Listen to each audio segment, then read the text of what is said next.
बोल की बेसबब बंदिश के खिलाफ वज़ीर आज़म आज़ाद कश्मीर सरदार तनवीर इलियास भी बोल उठे। कहा, बोल के मालिक के साथ पहले ही बेवजह बहुत नाइंसाफी हुई।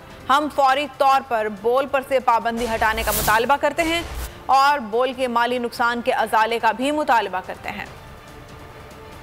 हमारे जो गूंगे हैं उनकी आवाज़ बोल भी था, तो मैं ये समझता हूँ कि वो शेख साहब जो इस बोल के मालिक हैं, उस बंदे के साथ पहले भी बड़ी ज्यादतियाँ हुई है, खाम के विदाउट एनी रीजन। कैमरा मैंने भी 4 लाइसेंस उससे लिए हुए।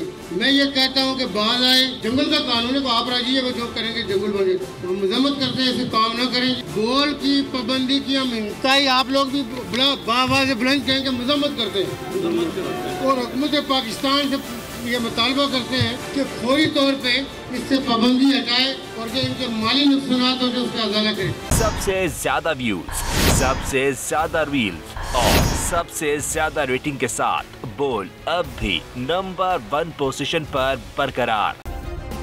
सब्सक्राइब करें और बेल दबाएं ताकि कोई खबर रह न जाए।